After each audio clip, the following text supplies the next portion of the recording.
EVP, Emergency Medicine Physician, Dr. Brian Kim. Good morning, Brian. Good morning. Thank you for having me here. A plug for the Jackson College.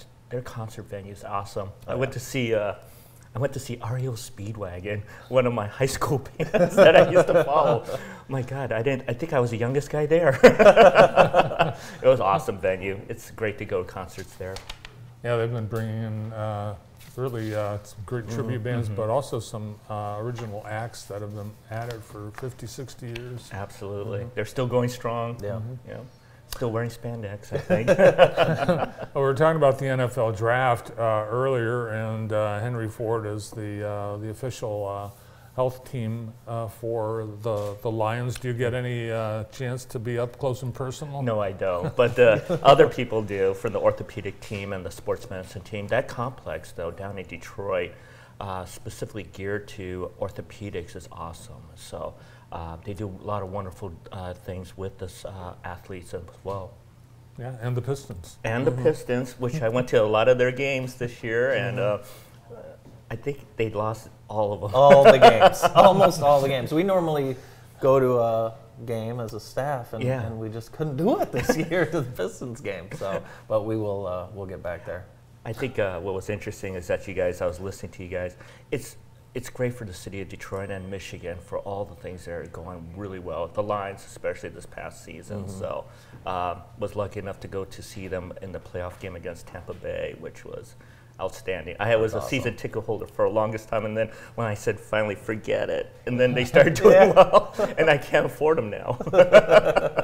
Yeah, it's amazing what is going on, and in the seat licensing, that's a whole other conversation. I just saw another Buffalo with their new arena or stadium. They're coming out with just seat licenses that no one can afford. But anyways, let's talk ER. What are you seeing in the ER? How are things right now? A friend of mine came in, Dr. Katan, previously on the show, and talked about the flu and COVID, and that's what we've seen. And I was just talking to other people here, and it seems like since mid-December, all the way until just prior to spring break of this past week, we were at running high capacity. So, and obviously it was all respiratory type symptoms, all age groups, right? The kids to the adults, and so that's what we saw, and it was very. It was amazing because we hadn't seen that since COVID, and then I think. Now with the uptick in flu, it was both flu A and B, and the severity that it posed to the people in this community, it was quite eye-opening to see the amount of volume of people that came for those complaints. Yeah, I've heard a few flu A and B stories, people down for the count for a couple weeks. With one thing I'm noticing is people are having a hard time figuring out what's wrong with them because a typical flu doesn't necessarily present as a typical flu. Same with a cold, allergies. So people are just kind of stressed out trying to figure out what's going on with them. And I could say that even though we saw a lot of flu A and B and COVID, there were also the other seasonal type of viral illnesses that we saw. But what was different about this time around was the flu itself was more severe. So previously when we had the flu, you had a little bit of chicken soup, vitamin C, orange juice, you're good. This one, that didn't work. And so that's when they sought help. I think people were well versed when they were sick enough to come in. When they did, they had already tried all the home remedies.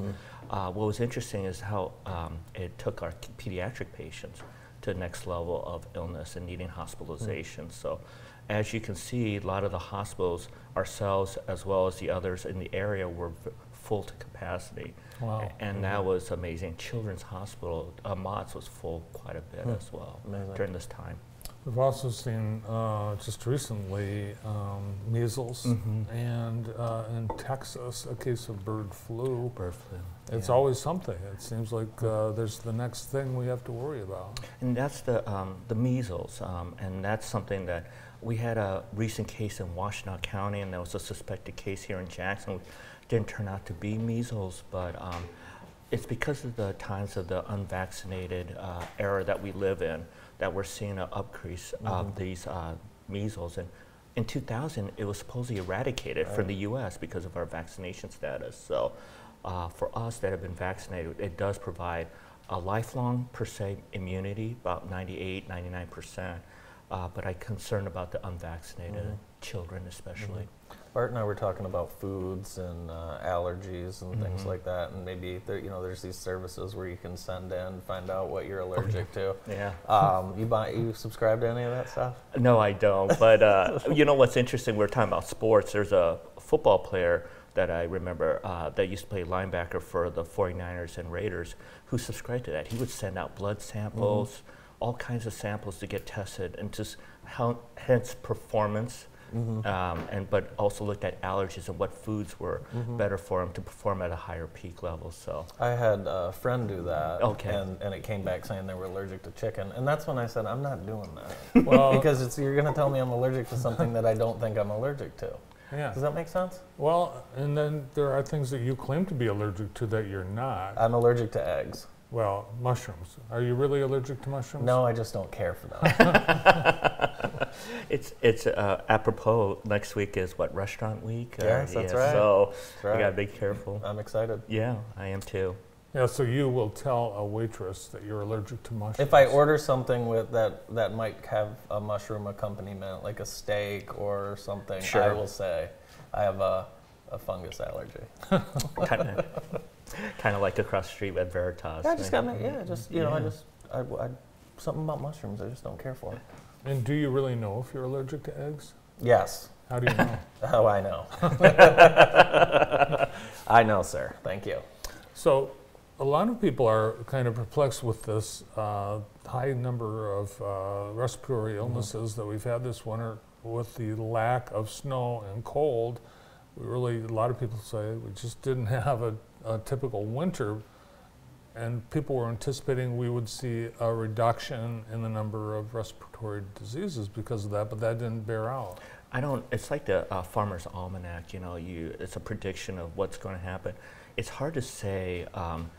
I think COVID changed a lot of our patterns, not only what we see, but in terms of how we immune ourselves or protected ourselves. And now I could say maybe some of the things that we were able to fight off in the past, we cannot. So it's hard to tell what we'll see next season. Well, we appreciate your expertise and your care for our community and for coming in today. Thank you very much, guys. Thank you. I appreciate it. Dr. Brian Kim, emergency medicine physician, Henry Ford Jackson Hospital and IEP. It's Kindergarten Roundup coming up at JPS. A couple of principals joining us next.